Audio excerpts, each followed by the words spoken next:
Kembali kita bersyukur kepada Allah Subhanahu wa taala pada maghrib yang penuh berkah ini. Alhamdulillah, hanya atas izin Allah Subhanahu wa taala kita bisa beribadah. Mudah-mudahan ibadah maghrib yang sudah kita laksanakan diterima hendaknya oleh Allah Subhanahu wa taala dan dicatat sebagai amal soleh yang akan memperpanjang catatan amalan kebaikan kita. Syukur juga kita kepada Allah Subhanahu wa taala, kita diberikannya semangat, dimudahkannya untuk duduk di majelis ilmu pada malam hari ini. Ketahuilah bahwa ketika kita mengikuti sebuah majelis ilmu, itu sesungguhnya Allah sedang memberikan kepada kita sekian banyak fadilah dan keutamaannya. Karena sungguh sangat mulia orang-orang yang berada di majelis ilmu. Orang-orang yang berada di majelis ilmu adalah orang-orang yang akan dimudahkan baginya jalan menuju surga Allah. Dalam hadis dikatakan oleh Rasulullah sallallahu alaihi wasallam, "Man salaka tariqan yaltamisu fihi ilman, sahalallahu lahu tariqan ilal jannah." Barang siapa yang menempuh satu jalan di mana tujuannya adalah untuk mendapatkan ilmu, maka Allah akan mudahkan baginya jalan menuju surga. Surga itu perlu iman, dan mendapatkan surga itu perlu ilmu. Maka di majelis ilmulah kita bisa menumbuhkan iman kita, dan di majelis ilmulah kita bisa mendapatkan ilmu pengetahuan. Maka sering-seringlah menghadiri majelis yang bisa menambah iman kita dan juga bisa menambah ilmu, agar surga Allah itu benar-benar semakin dekat dengan kita bersama. Orang-orang yang menuntut ilmu, kata Rasulullah sallallahu alaihi wasallam, itu diibaratkan sama dengan orang yang berjuang di jalan Allah. Dalam hadis juga dikatakan, "Man kharaja fi talabil ilmi fahuwa fi sabilillahi hatta yarja." Barang siapa yang keluar dari rumahnya tujuannya adalah untuk mendapatkan ilmu, maka kata Rasul, fahuwa fi sabilillahi hatta yarja, maka dia sedang berada di jalan Allah, berjuang di jalan Allah, hatta yarja, sampai dia kembali pulang. Ada hadis lain yang lebih panjang menceritakan keutamaan-keutamaan orang-orang yang menuntut ilmu dan orang-orang yang berada di majelis ilmu, di mana mereka yatluna kitaballah wa yatadarasuna fiha. Mereka adalah orang-orang yang membaca ayat-ayat Allah dan sering mempelajari, mengkaji isi-isi dari Al-Quran yang merupakan ayat dan firman Allah Subhanahu wa ta'ala. Apa yang akan mereka dapatkan? Kata Rasul, nazalat alaihimus sakinah. Allah akan turunkan untuk mereka sakinah, ketenangan jiwa, ketenangan hati. Ketenangan jiwa itu sungguh sangat mahal, sulit untuk mendapatkan ketenangan jiwa, dan itu bisa didapatkan oleh orang-orang berada di majelis ilmu, insya Allah. Kata Rasul juga, wa ghasyiyathumur rahmah. Mereka akan senantiasa diliputi oleh rahmat dan kasih sayang Allah. Jadi kalau ingin mendapatkan rahmat dan kasih sayang Allah, duduklah di majelis ilmu. Bahkan Rasul sendiri mengatakan itu adalah sebagai taman surga. Kata Rasul, jika kalau melewati sebuah taman surga, berhentilah di situ, ikutlah di situ. Sahabat bertanya, apa itu taman surga ya Rasulullah? Kata Rasul, halaqah ilmu. Kumpulan-kumpulan orang yang di situ membicarakan ayat-ayat Allah dan sunnah-sunnah Rasulullah sallallahu alaihi wasallam. Yang luar biasa lagi, wasallat alaihimul malaika. Para malaikat ikut mendoakan kebaikan untuk orang-orang berada di majelis ilmu. Wa dzakarahumullahu fi man indah, dan Allah Subhanahu wa taala membangga-banggakan mereka-mereka yang berada di majelis ilmu di hadapan makhluk mereka di atas langit sana. Sungguh luar biasa nikmat Allah bagi kita pada maghrib ini. Ketika kita berada di majelis ilmu, mudah-mudahan semua bentuk fadilah yang ada pada hadis Nabi itu pada malam hari ini insyaallah bisa kita dapatkan. Amin, amin ya rabbal alamin. Ikhwati fillah, selawat dan salam jangan pernah lupa untuk ucapkan kepada Rasulullah sallallahu alaihi wasallam, karena beliaulah yang memperjuangkan segala-galanya demi kemaslahatan hidup kita bersama. Allah mengutus beliau menyampaikan sebuah risalah. Yang diutus oleh Allah itu sangat mencintai kita. Beliau sangat serius dalam mencintai kita. Maka mari kita buktikan cinta kita dengan serius, jujur, benar dalam mencintai Rasul, dan dengan cara yang benar yang sudah diajarkan juga oleh Rasulullah sallallahu alaihi wasallam. Salah satunya adalah dengan memperbanyak ungkapan salawat dan salam. Salawat dan salam itu intinya adalah doa. Doa-doa kebaikan untuk Rasulullah sallallahu alaihi wasallam, yang sesungguhnya kebaikan dari salawat itu sendiri akan kembali kepada kita bersama. Kalaulah kita semua yang hadir sekarang ini tidak bersalawat sama Nabi, Nabi mulia. Seandainya kita yang hadir di rumah Allah sekarang ini di majelis ilmu tidak bersalawat sama Nabi, Nabi masuk surga. Jangan dikira gara-gara salawat kita itu Nabi masuk surga. Enggak. Nabi dijamin masuk surga. Tetapi salawat yang kita ucapkan sesungguhnya adalah akan kembali kebaikannya kepada kita yang bersalawat. Man shalla alayya salatan sallallahu alaihi biha asyra. Barang siapa yang bersalawat kepada saya satu kali saja, kata Rasul, maka Allah akan balas salawatnya yang satu kali itu dengan 10 kali. Sungguh kebaikannya besar sekali bagi orang-orang yang berselawat kepada Rasulullah sallallahu alaihi wasallam. Mudah-mudahan kita semua adalah umatnya yang berhak untuk mendapatkan syafaatnya di yaumal mahsyar. Yauma la yanfa'u malun wala banun illa man atallaha biqalbin salim. Ikhwati fillah, ma'asyaral hadirin wal hadirat, rahimani Allah wa iyyakum. Kembali pada maghrib ini kita melanjutkan kajian kita yang masih berbicara seputar maqasid Al-Quranul Karim. Maqasid, tujuan-tujuan kenapa Al-Quranul Karim itu diturunkan oleh Allah Subhanahu wa ta'ala. Dulu sudah kita sampaikan bahwa Al-Quranul Karim kitabuddin kulluh.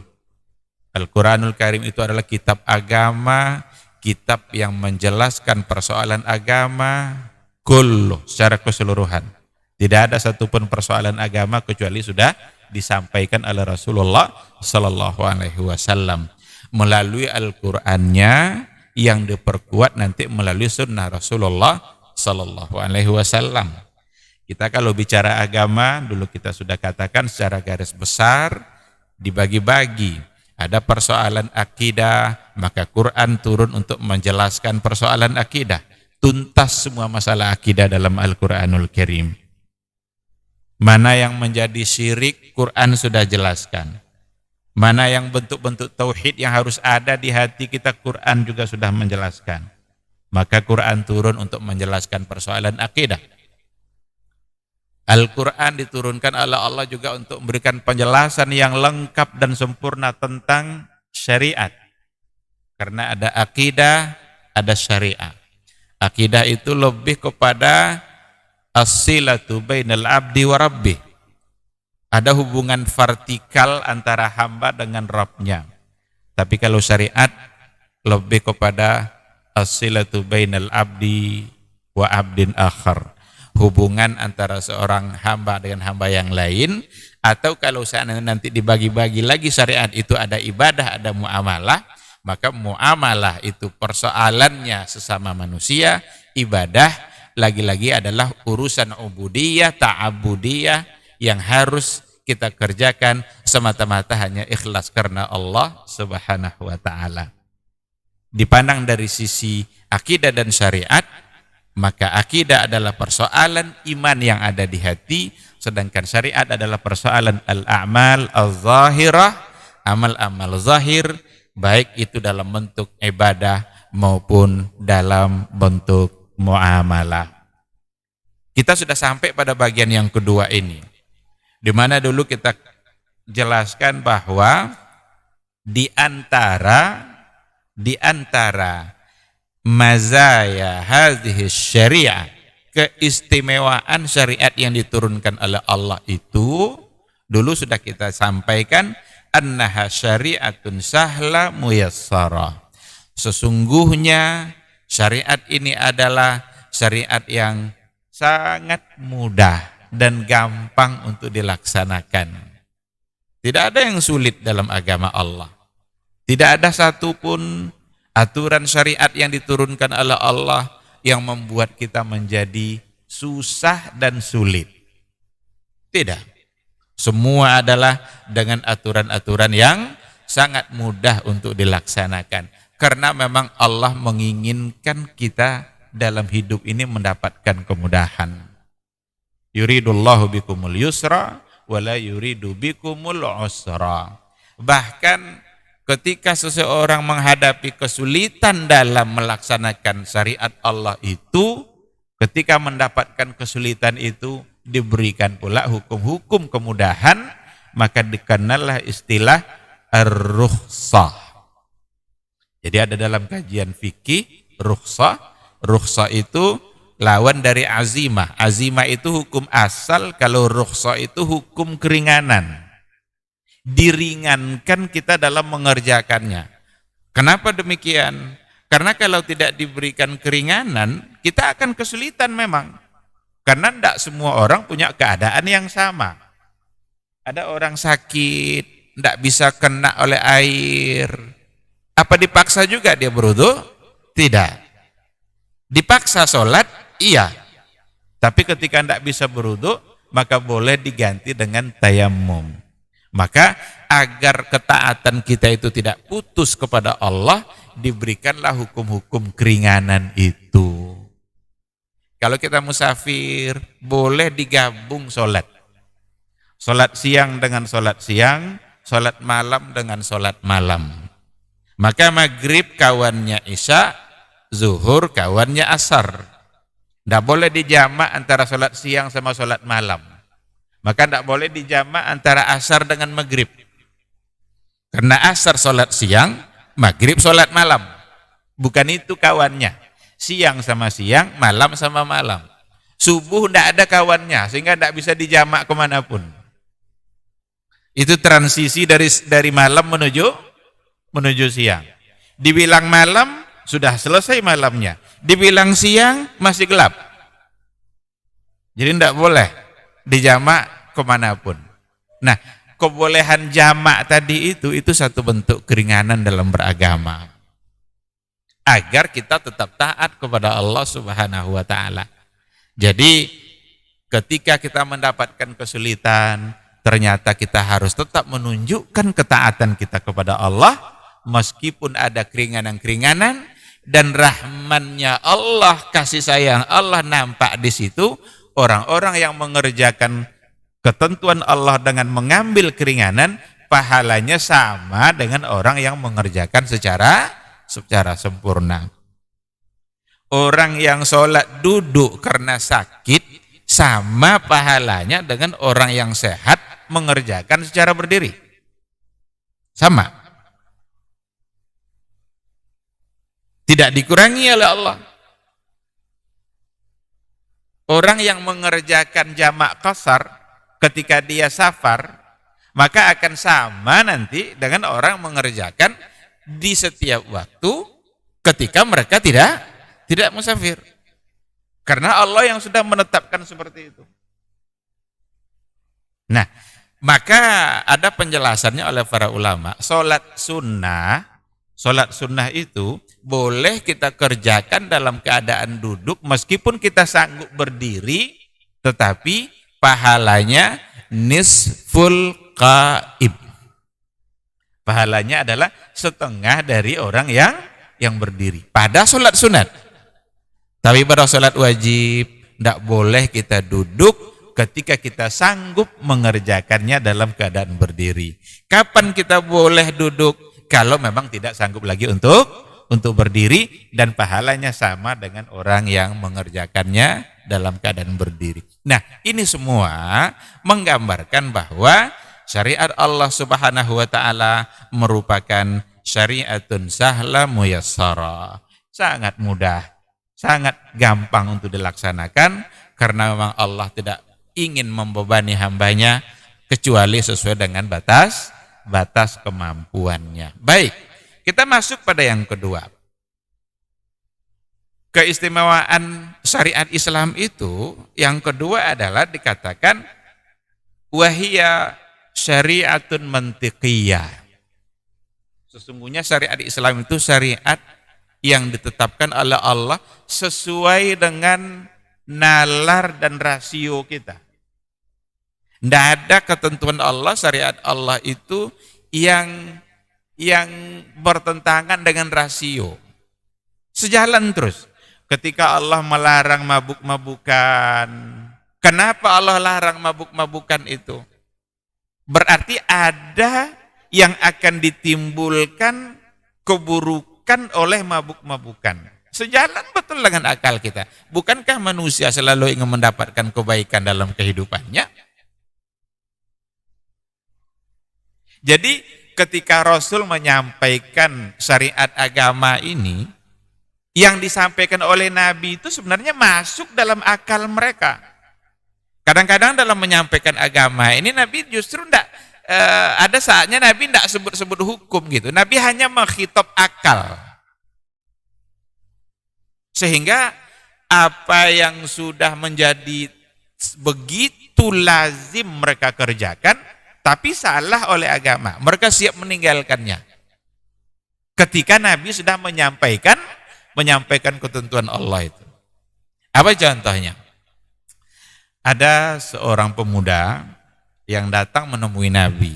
Dia bilang begini, ya Rasulullah, saya ingin menjadi seorang muslim yang baik. Ingin saya menjadi seorang muslim yang baik. Tapi izinkan saya satu hal ya Rasulullah. Dia minta izin untuk mengerjakan satu perbuatan. Padahal dia ingin menjadi muslim yang baik. Apa itu kata Rasul? Izinkan saya untuk tetap berzina. Jadi dia ingin menjadi muslim yang baik, tapi ingin diizinkan melakukan perbuatan yang oleh agama itu sangat terlarang. Nabi memanggil dipanggilnya, sini kamu sebentar. Dipegang oleh Nabi lututnya, lalu Nabi berbicara dengan orang tadi. Dia sampaikan, menurut kamu suka enggak kalau perbuatan itu kamu dilakukan oleh orang lain kepada ibu kamu sendiri?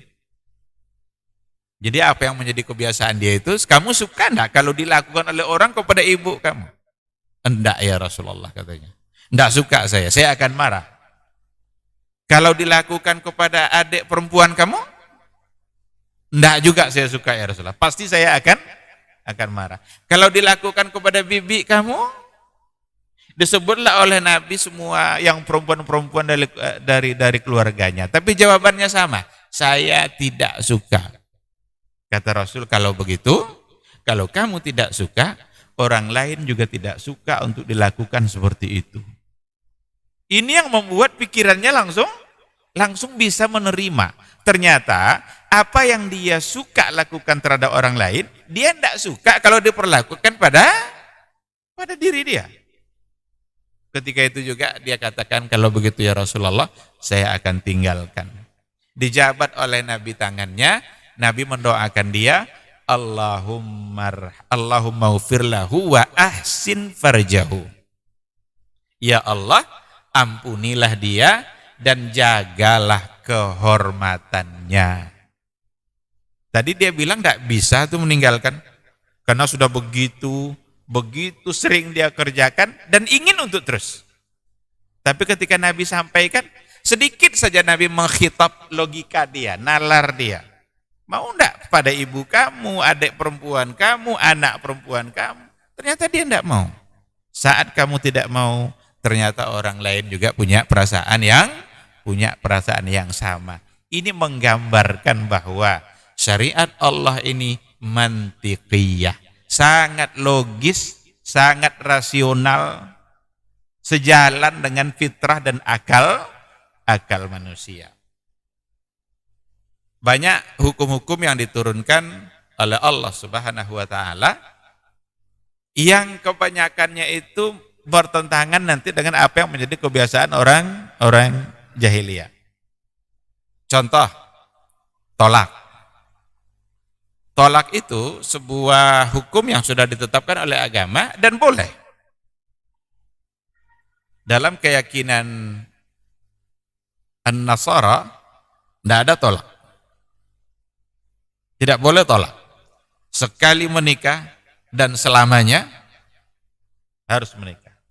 Pada masa jahiliyah dulu, tolak itu boleh berkali-kali. Bahkan bisa sampai 10 kali, bahkan tidak terhitung. Tolak, balik lagi, tolak, balik lagi, tolak, balik lagi, sampai jumlah yang tidak terhitung. Tapi agama Allah, syariat Islam, membolehkan untuk melakukan tolak dan hanya boleh sampai tiga kali. Kebolehan tolak ini sepertinya bertentangan dengan tujuan nikah.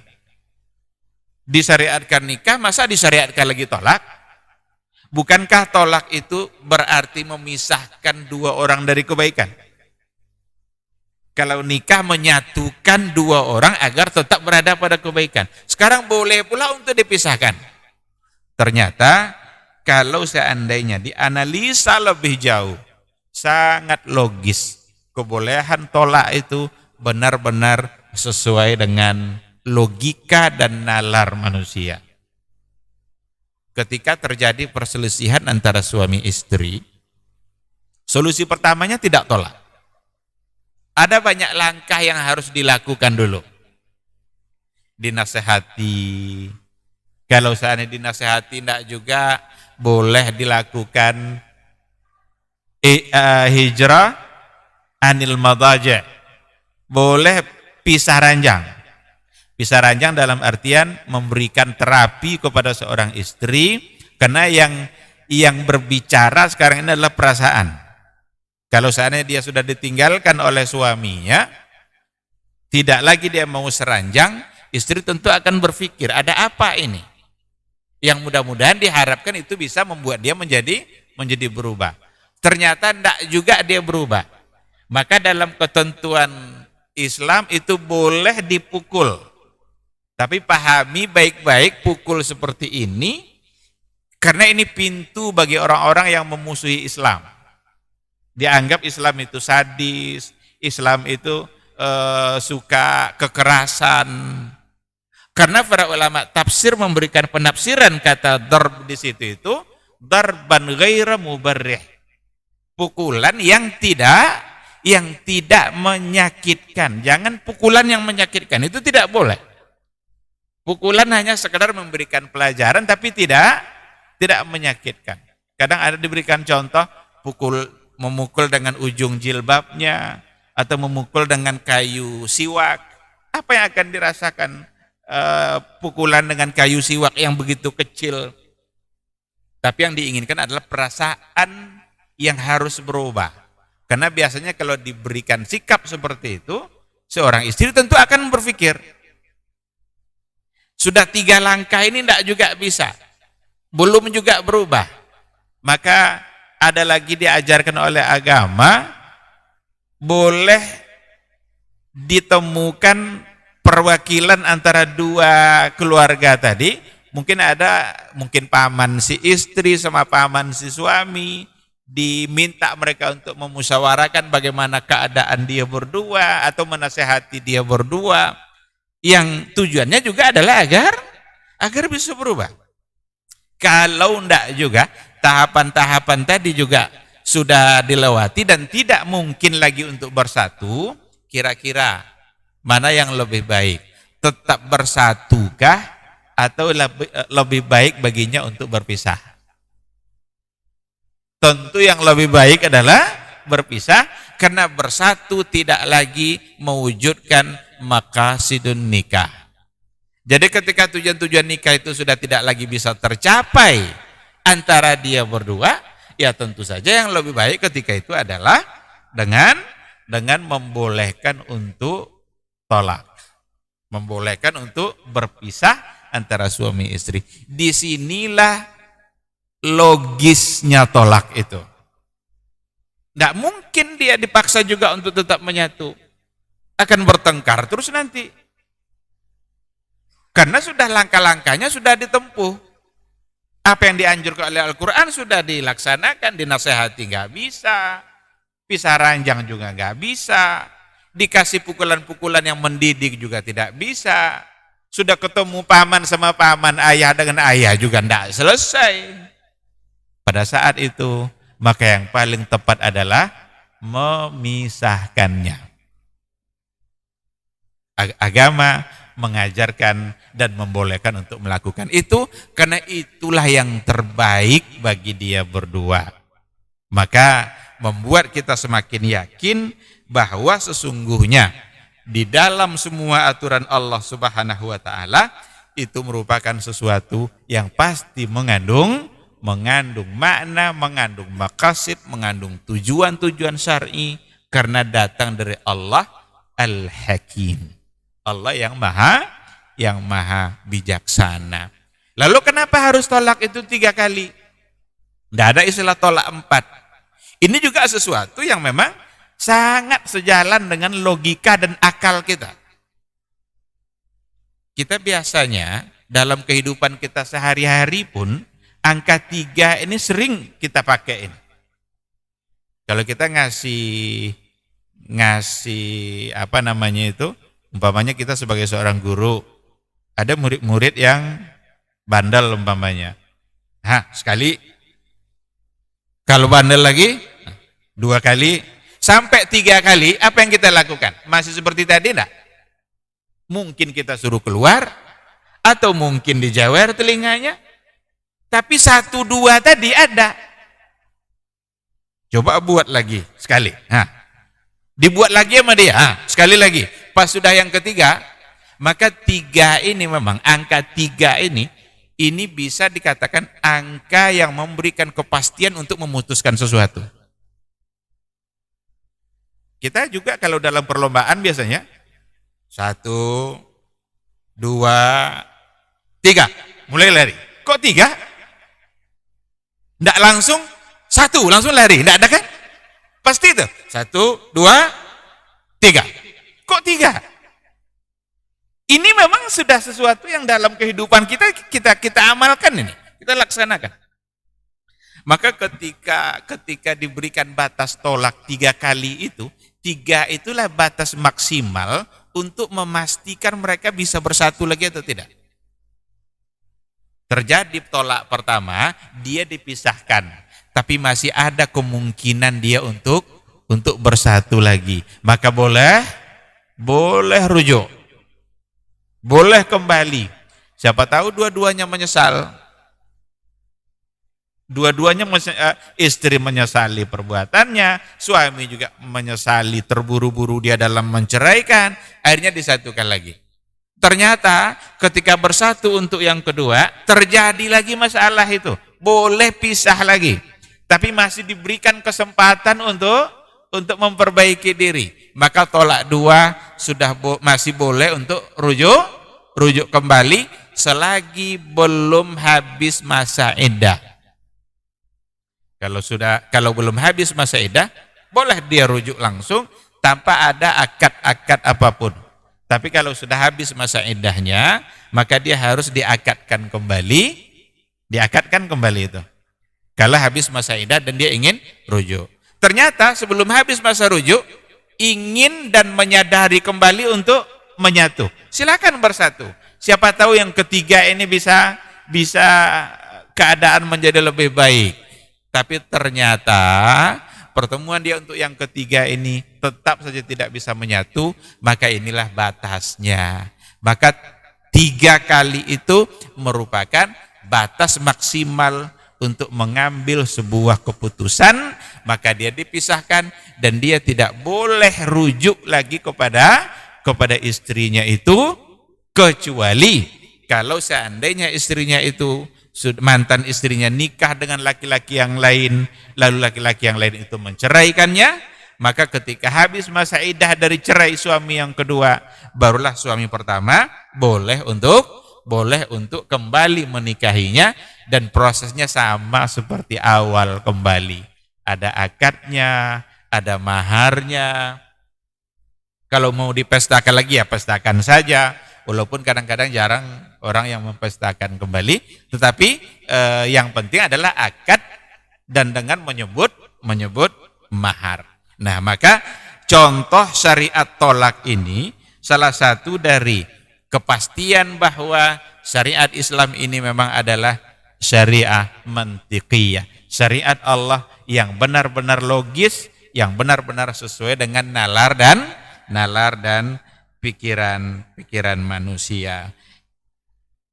Kalau kita ambil banyak contoh tentu saja akan memerlukan waktu nanti, karena rasionalitas syariat agama ini bisa kita lihat nanti dalam muamalah atau dalam ibadah. Kalau dianggaplah umpamanya puasa Ramadan, itu kira-kira masuk akal enggak tuh? Ketika kita dilarang untuk makan dan tidak boleh minum. Padahal kata dokter, jangan kurang minum dalam sehari, jangan kurang dari 2 liter. Sekarang dilarang kita minum, dilarang makan. Sepintas kalau itu saja yang kita nilai, seolah-olah ini ini tidak logis nih, masa tidak boleh minum? Dokter bilang harus minum. Tapi pelajarilah baik-baik. Suruh dokter itu mempelajari apa yang akan didapatkan oleh orang-orang yang berpuasa itu. Persoalan dikatakan, oh itu sesuatu yang di luar kemampuan, itu tidak mungkin, karena semua orang mampu mengerjakannya.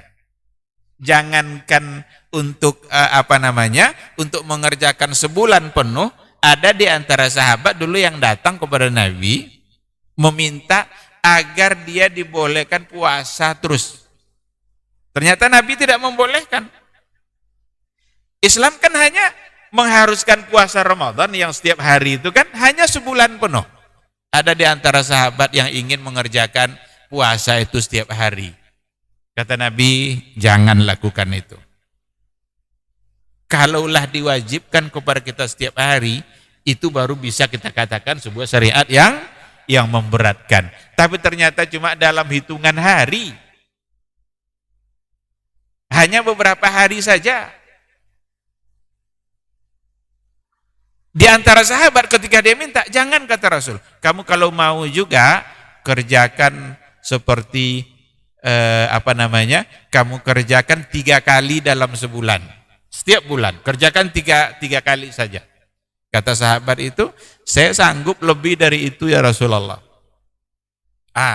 Kalau masih sanggup lebih dari itu, kerjakan Senin Kamis. Berarti sebulan sudah 8 kali. Kalau tadi cuma 3 kali, masih sanggup dia. 8 kali masih sanggup juga. Dia bilang sama Rasul, ya Rasulullah, saya sanggup lebih dari itu. Kalau kamu masih sanggup lebih dari itu, maka kerjakanlah seperti puasa Nabi Daud. Sehari puasa, sehari tidak. Karena itu adalah khairus siyam. Itu adalah puasa yang terbaik. Kalau sudah seperti puasa Nabi Daud, berarti 15 hari dalam sebulan. Dia bilang lagi, ya Rasulullah, saya sanggup lebih dari itu ya Rasul. Kata Rasul, enggak. Meskipun kamu sanggup lebih dari itu, tapi jangan lakukan. Maka Nabi memilih sesuatu agar tidak memberatkan umatnya. Dan Nabi tidak memerintahkan untuk mengerjakan sesuatu yang memberatkan itu. Nah, oleh karena itu, ikhwati fillah, semua bentuk ketentuan Allah, syariat Allah, maka merupakan sesuatu yang sangat logis, sangat sesuai dengan nalar dan sejalan dengan pikiran dan fitrah manusia.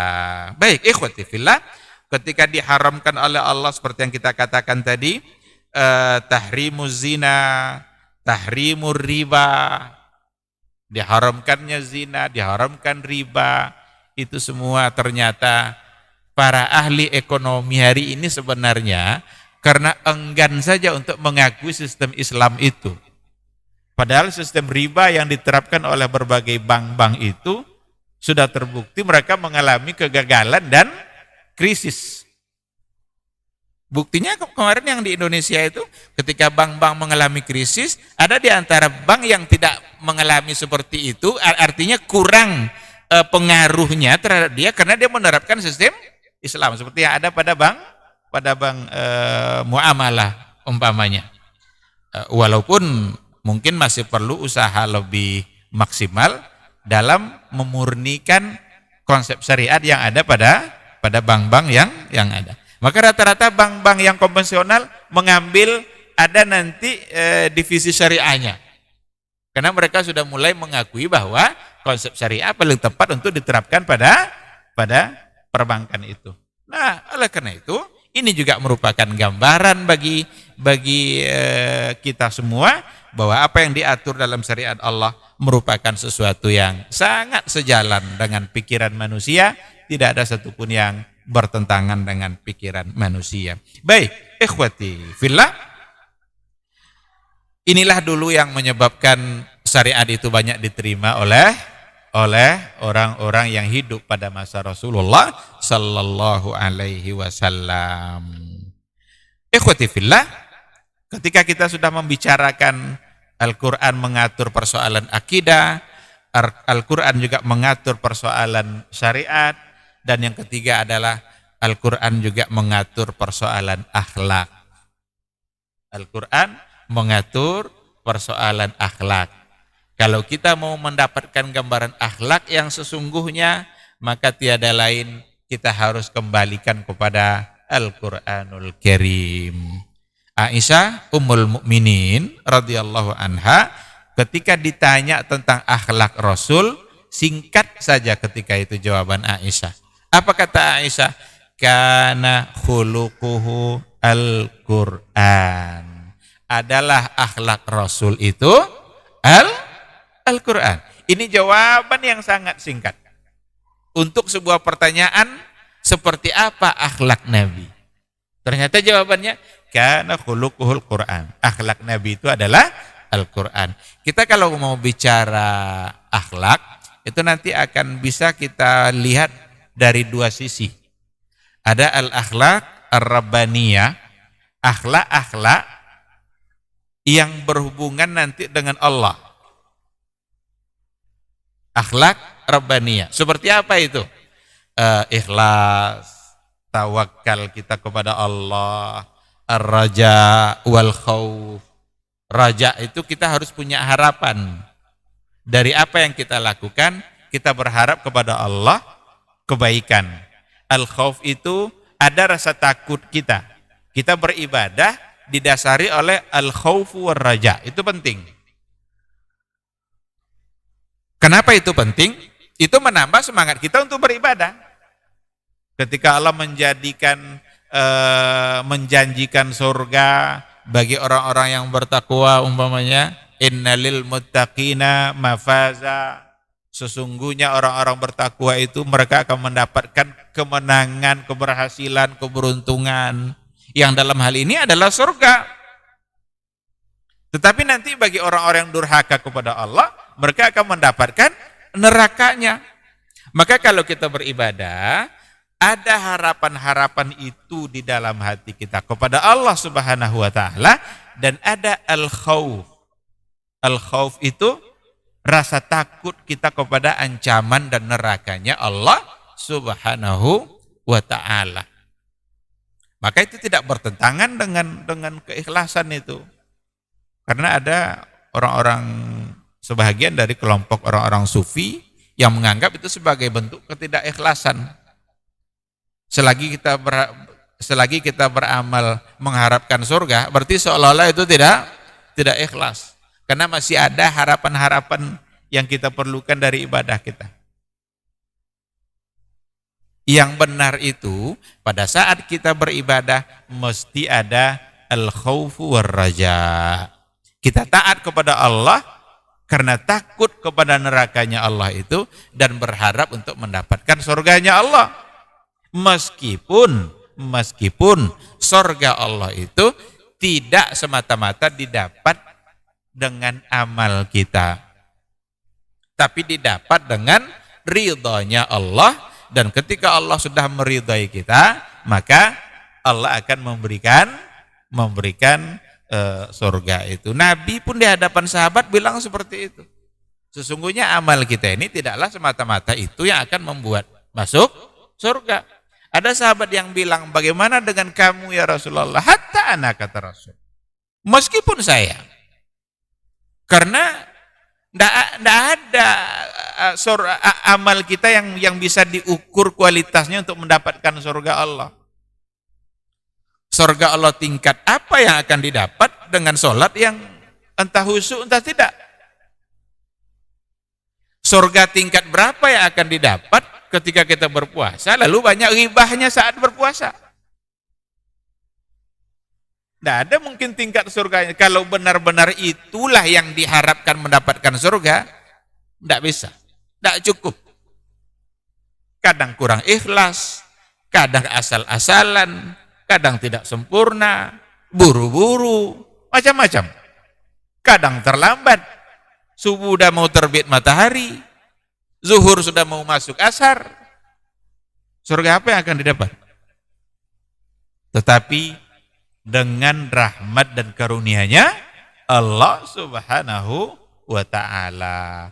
Rahmat dan karunia Allah itulah yang kalau Allah berikan kepada kita, maka itu bisa mendapatkan surga. Jadi akhlak rabbaniyah ini akhlak yang hubungannya dengan Allah Subhanahu wa taala. Tawakal kita kepada Allah.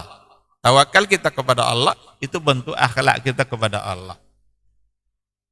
Berdoa kita hanya kepada Allah, itu bentuk akhlak kita kepada Allah.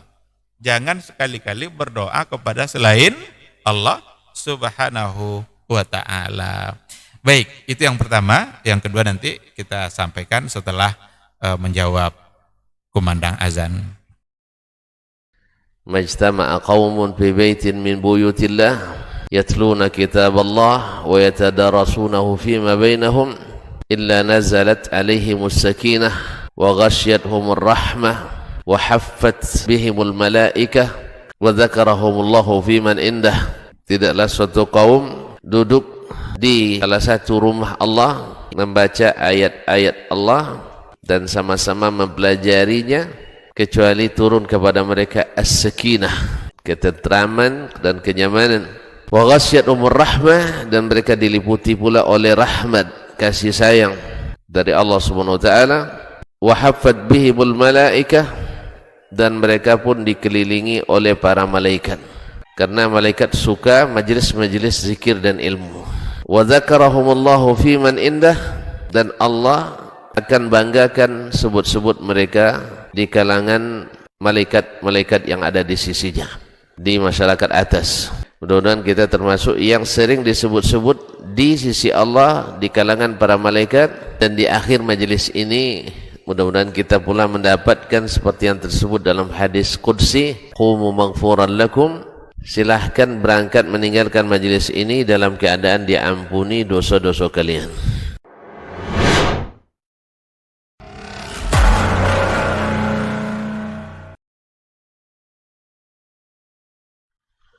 Orang yang keluar dari rumahnya menuju rumah Allah untuk menuntut ilmu syar'i, maka sungguh dia sedang berjalan di jalan ilmu, dan itu akan memudahkannya untuk menuju surga Allah Subhanahu wa taala.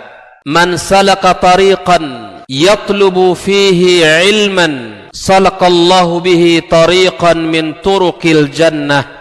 Barang siapa yang menempuh sebuah jalan yang ditempuhnya adalah jalan menuntut ilmu, maka Allah akan mudahkan jalannya untuk menuju surga Allah Subhanahu wa taala.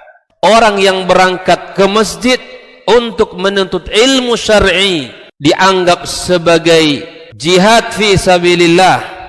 Nabi alaihi salatu wassalam bersabda, "Man dakhala masjidana hadza", barang siapa yang memasuki masjid kami ini, yakni Masjid Nabawi, liyata'allama khairan, untuk belajar atau mempelajari kebaikan, au yu'allimuhu, atau dia mengajarkan kebaikan, kal mujahidi fi sabilillah, adalah seperti orang yang berjihad di jalan Allah.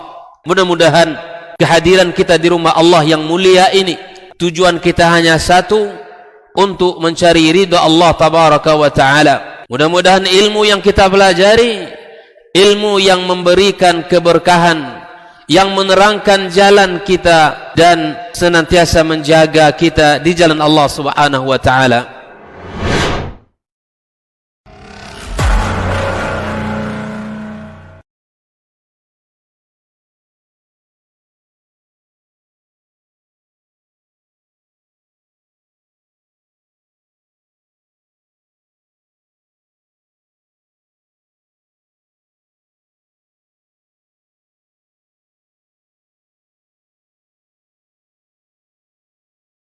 La ilaha illallah Muhammad Rasulullah sallallahu alaihi wasallam.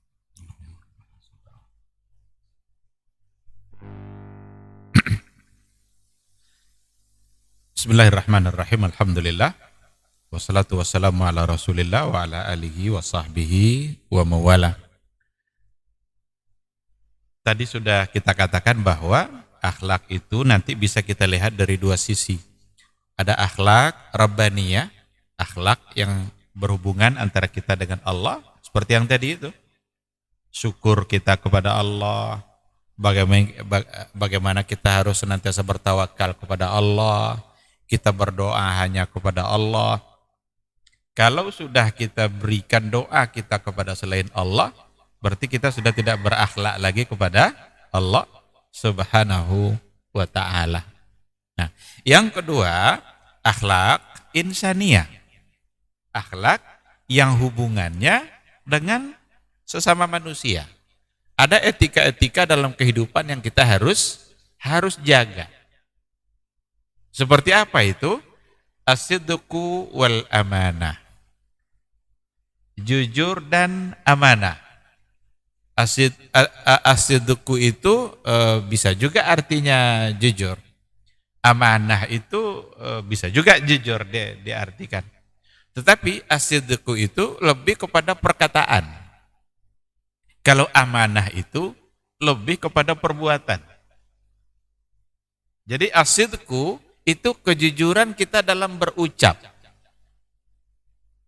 Lawannya nanti bohong. Kalau dia sudah tidak jujur lagi berarti dia bohong. Tapi amanah itu jujur dalam bertindak, dalam berbuat. Lawannya adalah khianat. Kalau dia sudah tidak amanah lagi, berarti dia adalah berkhianat. Maka as-sidqu hubungannya dengan lisan kita, dengan perkataan kita. Jangan berbohong. Ucapkan sesuatu sesuai dengan yang sebenarnya. Sedangkan al-amanah itu lebih kepada tindakan. Ada titipan yang harus disampaikan, sampaikan sesuai dengan yang dititipkan. Berarti itu tindakan-tindakan yang antara kita sesama manusia. Nanti ada seperti as-sakha, bagaimana diajarkan kita sesama manusia untuk saling berbagi, saling memberi, dermawan, al-haya'u wal-iffah, malu dan menjaga harga diri. Ini semua adalah bentuk dari akhlak insaniyah. As-sabru wal-adlu wal-ihsan, kita selalu menunjukkan kesabaran kita, harus memberikan keadilan dalam bersikap, kemudian juga al-ihsan. Al-ihsan bertindak baik. Ihsan ini luar biasa konsepnya dalam agama kita. Jangankan kepada sesama manusia, kepada hewan saja kita harus ihsan. Kan hadis yang bilang seperti itu. Innallaha katabal ihsan fi kulli syai'. Allah itu mewajibkan untuk berbuat ihsan pada setiap sesuatu. Harus ada itu. Bahkan sampai pada saat kita menyembelih. Fa idza dzabhtum fa ahsinuz dzabha. Apabila kalian menyembelih, maka ihsanlah dalam menyembelih. Bagaimana ihsan dalam menyembelih itu? Tajamkan pisaunya.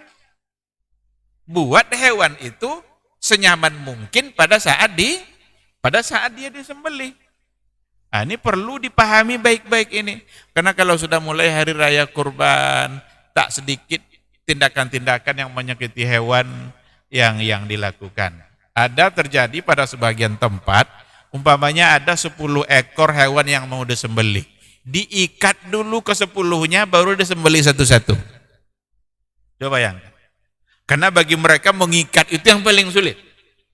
Jadi diikat dulu, selesai ikat 1, ikat 2, ikat 3. Sampai selesai diikat semua, baru disembelih satu-satu. Yang disembelih yang ke-10, berapa tersiksanya itu? Iya kan? Nah, maka fa'ahsinuz dzibha. Ihsanlah dalam menyembelih. Ini luar biasa syariat Islam. Menyembelih saja begitu diajarkan ihsan. Jadi akhlak yang diajarkan oleh agama kita sesungguhnya tidaklah hanya bagaimana berakhlak kepada sesama manusia, tetapi bagaimana kita berakhlak kepada semua makhluk. Ada hewan, ada lingkungan, itu akhlak. Nabi melarang untuk jangan pipis pada tanah-tanah yang di situ ada lubang umpamanya. Jangan pipis di situ. Kenapa jangan pipis? Siapa tahu di situ ada makhluk lain yang tinggal. Apa contoh makhluk lain? Semut umpamanya. Kan semut kadang di lubang-lubang itu tinggalnya. Ketika ada yang qada hajat di situ, tersakitilah semut tadi itu. Maka wajarlah syariat agama ini merupakan syariat yang dikatakan rahmatan lil alamin, menjadi rahmat bagi sekalian alam. Nah, jadi Al-Qur'anul Karim diturunkan oleh Allah Subhanahu wa taala untuk mengatur akhlak, dan akhlak itu mencakup baik pada akhlak rabbaniyah, hubungan sikap-sikap kita kepada Allah, ataupun akhlak insaniyah, hubungan kita dalam bermuamalah sesama manusia dalam kehidupan. Kedua bentuk akhlak ini akarnya adalah akidah yang benar. Kebenaran kita dalam berakhlak ini adalah didasari oleh akidah yang benar. Tidak mungkin kita bisa menjaga akhlak kita kalau seandainya akidah kita kepada Allah tidak benar. Keyakinan kita kepada Allah itu tidak kuat. Tidak mungkin. Maka bisa dikatakan akidah yang benar itu akan berpengaruh nanti kepada pola pikir. Akidah yang benar berpengaruh kepada pola pikir kita. Apa yang ada di otak dan pikiran kita itu dipengaruhi oleh akidah. Dan pola pikir yang benar itu akan berpengaruh nanti kepada sikap dan tindakan keseharian kita. Ketika ada tindakan yang salah, akhlak yang tidak benar, maka dipastikan penyebabnya adalah akidah yang sudah mulai salah dan sudah mulai menyimpang. Nah, itulah sebabnya yang pertama kali yang harus dibenarkan itu adalah persoalan akidah sebelum masuk persoalan-persoalan yang lain. Rasul turun membawa syariat, yang pertama sekali yang dibenarkan adalah masalah akidah. Apa itu masalah akidah? Mendudukkan siapa manusia dan siapa itu Allah. Manusia sebagai makhluk dan Allah sebagai khalik. Ini yang didudukkan dulu oleh Al-Quran. Maka diberikanlah oleh Al-Quranul Karim pengenalan-pengenalannya terhadap agar kita paham dengan siapa itu Allah, siapa Rabb kita. Itulah yang dikenal dengan istilah ma'rifatullah sebagai tugas pertama bagi seorang hamba dalam memperbaiki akidah dan keyakinannya kepada Allah Subhanahu wa taala. Karena kalau salah pengenalan kita terhadap Allah, maka akan berpengaruh nanti pada sikap dan tindakan kita. Kalau kita lihat ayat yang pertama turun, itu sesungguhnya adalah persoalan akidah. Ayat yang pertama turun, itu masalah akidah. Ingin didudukkan dulu siapa manusia dan siapa itu Allah. Manusia adalah makhluk dan Allah adalah khalik. Iqra bismi rabbikal ladzi khalaq, khalaqal insana min 'alaq. Berarti ayat itu memastikan Allah lah yang khalik, Allah lah yang menciptakan kita, dan kita insan adalah makhluk. Allah memiliki semua sifat kelebihan dan manusia sebagai makhluk memiliki berbagai macam sifat-sifat kekurangan. Kalau itu yang sudah dipahami, maka jangan coba-coba lagi mendurhakai Allah karena dia kuat, kita lemah. Dia kaya, kita miskin. Kita yang diciptakannya, dia yang menciptakan kita. Ya, jadi ini 3